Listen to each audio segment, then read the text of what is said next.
Excuse me. What in the world are you thinking? Mean Gene, the first thing you need to do is to tell these people to shut up if you want to hear what I gotta say. What up, y'all? It's KB, the Six Ninja, in the place to be for our Paper Saber universe, and this is the New World Podcast, brother. We're talking about SmackDown, May 10th, 2024. Corey Graves, Wade Barrett on commentary, and we started with Nick Aldis in the ring, bringing out Cody to let Cody know who is the next challenger for Cody Rhodes. And Nick is like, I will show you. Here he is, and this man needs no introduction. It is Logan Paul. I was like, oh, what? Cody Rhodes versus Logan Paul? I'm in heaven. I was like, oh my gosh. And I was like, oh man, this is going to be a match. Like, this is going to be a match. Like, between these two for this big event, for this PLE, you want to call it? I'm down. And what Logan said really was like, hey, man, I'm going to beat you, and I'm going to pin you on my logo in the middle of that ring. And I was like, damn. All right, Logan, I see you, and next week is their contract signing. Are you excited about this match? Because I am. I am very excited about Logan Paul versus Cody Rhodes. I'm a big fan of WWE Logan Paul, nothing outside of that. This Logan Paul, I'm a big fan of. This kid has proven himself in the ring. He's a natural at it, and going against Cody Rhodes, that's going to be a banger, folks. Banger. I'm excited. We have Kayla with AJ Styles in the back. You know, he's like, hey, I lost, but I'm going to climb my way back to the top of the mountain, and I will get my shot against Cody again. But it starts tonight with the King of the Ring and Queen of the Ring round 1 tournaments for SmackDown. And I will say, we started off with Naomi versus Nia Jax. A little bit of wardrobe malfunction on Naomi's part. They had to black out the screen here and there. But I gotta say, I was really impressed with this match. I really was. I feel like Nia stepping up her game. Naomi's looking great. I had a lot of fun with this match. And I was rooting for Naomi, but Nia Jax got the win. But these two, I think they tore it up. To start the show this hot, I was already on board. I'm like, let's get this going, man. But no, Naomi versus Nia Jax is nothing to sleep on. You should check out this match. Byron is with Baron Corbin backstage. Carmelo Hayes interrupts. They got a round 1 match as well. And we have a DIY package. A lot of packages tonight showcasing what's to come on SmackDown. What's next? The story here for the next couple shows with Raw and SmackDown is this tournament and introducing these new talents that were drafted to Raw and what they can bring. So I am excited about what DIY can do in SmackDown. Next up, we have Baron Corbin versus Carmelo Hayes. This match was okay, like most Baron Corbin matches, but it was sponsored by Max. I was like, ooh, and the movie The Iron Claw. And I was like, oh, that's interesting. And my wife's like, why? I was like, it's an MJF produced movie. And I'm hoping MJF comes to WWE, but who knows? He had surgery, so and maybe I'm like grasping at straws, very tiny little straws. But that would be awesome if MJF came to WWE. But also too, he could be an AEW loyalist, but he also goes where the money is, as he said. But we'll see. MJF, we'll see, man. And I don't know what WWE can do with MJF, especially with No, I think MJF is a professional on all levels. And I don't know why I'm talking about MJF so much, but let's go back to this.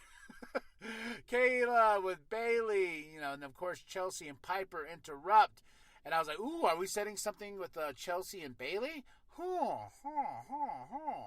So, but Piper Niven has a big match with Jade Cargill next.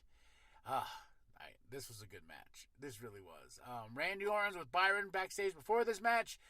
Talking about how he's going to climb to the top and being Randy Orton with the 3 deadliest letters in professional wrestling, and that is RKO. But next up, Jade Cargill versus Piper Niven. Oh my gosh, I had so much fun with this match. Jade got the win, and she's looking great in that ring. I mean, she really is. They took her from, because my wife was like, I don't even know who this was until she came to WWE, but they made such a big deal. I'm like, yeah, she had an undefeated streak with that TBS championship. Her matches were very short. And Jade even admits, like, yeah, I remember being told to use the chair, and I didn't know how to use the chair. I didn't want to hurt nobody. But WWE took her in, brought her to the Performance Center to sharpen her craft, and she looks great. So this match was awesome. Jade Cargill gets the win. She moves on. Shinsuke promo package. We're going to... I'm excited about Shinsuke. I really want them to rebuild Shinsuke Nakamura back up, and they've been doing such a great job, especially with his rivalry with Cody. I hope Shinsuke can move up the ladder as well. Then next up, we have Bianca Belair versus Candice LeRae. This match was okay. Bianca Belair gets the win. And yeah, Candice LeRae should have cheated. Well, she tried, but Bianca Belair got the win. But right here's the meat and potatoes of this show, the Bloodline. Oh my gosh, Solo and Paul. Paul's like, hey, I've told everyone I have put my life on the line. I put my career on the line. I gave everything. I've given everything, and this is why I'm loyal to the tribal chief Roman Reigns. But I haven't heard from him. And Solo's like, I heard from him. And Paul's like, what? What do you mean? He goes, Roman says, I'm the tribal chief until he gets back, and you are my wise man. I was like, oh, and then with those Don Mafioso gloves, I was like, oh, okay. Okay, and he's like, come here, Paul. Give me a hug. Gives Paul a hug, And I'm like, oh, this is some mafia shit right here. Solo's in charge of the new Bloodline, this new roster, and with another member on the horizon. Rumors was Jacob Fatu was supposed to make an appearance this week, but maybe they're holding off. Maybe they're holding off until the king and queen of the ring, right? Ooh, I'm excited, man. But next up, we had an Andrade promo. I can't wait for Andrade to come on SmackDown. But next up, we have Angelo Dawkins versus Tama Tonga. And this match was fun. I really did enjoy this match. Of course, the Street Profits get taken out after Tama Tonga wins because we got to do some Bloodline shenanigans. He can't win fairly, solo. But the Street Profits are taken out by the Bloodline. Paul's like, oh my God, these guys are vicious. These guys are ruthless. This is a whole new level of the Bloodline. This is a ruthless Bloodline. With I'm calling him the tribal boss. That's what I'm calling Solo. But I'm excited for this next chapter. I'm excited to see where this goes. I'm excited when Roman comes back. I'm excited when The Rock comes back. Where will we be? Will there be Bloodline versus Bloodline? Oh, man, just saying that out loud sounds fucking dope. Blair Davenport promo. I'm excited about Blair Davenport. All the opportunities and challenges that await her. I'm excited. Are you excited? Because I am. Now the main event of the show. AJ Styles versus Randy Orton. It was okay for the most part. These two vets just going at it. And Randy Orton got the win. And I was like, damn. AJ Styles, I'm sorry, man. I was like, I was rooting for AJ in this one. I was like, but it was just one of those things. I was like, oh, Randy won. That's cool. I love Randy. Don't get me wrong. I really do. But I was really rooting for AJ Styles. After getting an opportunity for a championship match with Cody Rhodes, I was like, man, let's just keep AJ going, man. Like, he fell down the mountain. Let's let him climb up the mountain. But Randy Orton won. Alicia Taylor made her debut tonight. And I was like, ooh. And then we have some Bo Dallas. They're not going to call him Bo Dallas. But we have Uncle Howdy. His that new faction that's coming slowly with QR codes all over the TV. So that was SmackDown. I got to say, my matches of the night was Naomi versus Nia Jax. Next up, Jade Cargill versus Piper Niven. And up next to that is Angelo Dawkins versus Tama Tonga. Overall, I give this show a solid 3.5 out of 5. There wasn't anything groundbreaking besides Solo saying he's in charge.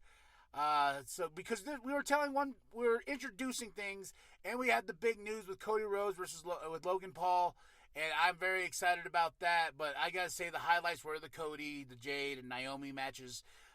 Cody and Logan started off the show, and it was like, oh my God, and you waited, and you got the Bloodline thing. So 3.5 out of 5 for this SmackDown, but I did enjoy it very much after a long, grueling week at the day job.